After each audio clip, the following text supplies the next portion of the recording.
মুসলমান ঘরের ছেলে মেয়েরা, আব্বারা, তরুণেরা, এ নবী পাকের প্রেমিকেরা, ইয়া আমার রাসূলুল্লাহ দিবানারা, আমার আল্লাহ পাক ইমামে হাসান, ইমামে হুসাইন রাদিয়াল্লাহু তাআলা আনহুমা দুজনকে আল্লাহ পাক কি নিয়ামত করেছিল শুনেন। এ ছেলেরা, যুবকেরা, আমার নবী পাক সাল্লাল্লাহু আলাইহি ওয়াসাল্লাম 1 তারিখে মসজিদে নববী শরীফে আমার নবী পাক নামাজের হালাতে সিজদায় চলে গেলেন। আমি বুঝাতে চাইছি ইমামে হাসান হুসাইনকে আমার আল্লাহ পাক কি নিয়ামত করেছিল দেখেন। আমার নবী পাক সিজদায় চলে গেলেন, সিজদায় যে আল্লাহ পাকের তাসবিহ পড়ছেন, সুবহান রাব্বিয়াল আ'লা, সুবহান রাব্বিয়াল আ'লা।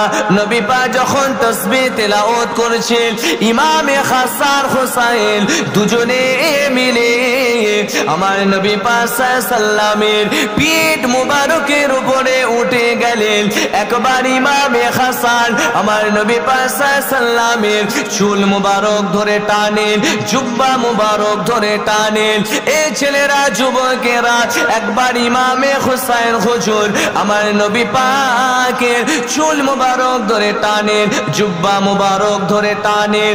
আসমান থেকে হযরতে জিবরাইল আলাইহিস সালাম দেখে তিনার কোনো অসুবিধা হলো, আমার নবী পাক নামাজ পড়ছেন, নামাজে ডিস্টার্ব হচ্ছে, আমি ইমামে হাসান হুসাইনকে যে সরিয়ে দেব, আর আমার রাসূলুল্লাহ সিজদা থেকে শার মুবারক তুলছেন না, মাথা মুবারক তুলছেন না। এই জন্য যদি আমি আমার ইমামে হাসান হুসাইন আমার পিঠের উপরে উঠে খেলাধুলা করেছে, আমি নবী পাক যদি মাথা মুবারকটা তুলে নি, আমার হাসান পড়ে যাবে, ইমামে হুসাইন পড়ে যাবে, তাদের মাথায় লেগে যেতে পারে, তাদের হাতে দিয়ে চোট লেগে যেতে পারে, কেননা তিনারা দুজন বাচ্চা ছেলে ছিল।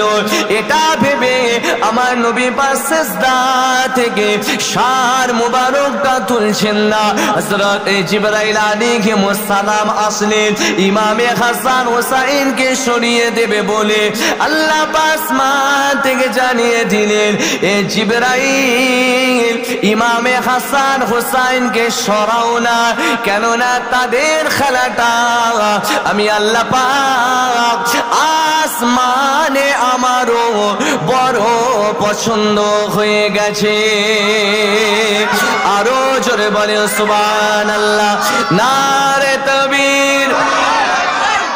হাসান হুসাইন খেলেছেন, কার পছন্দ হয়েছে?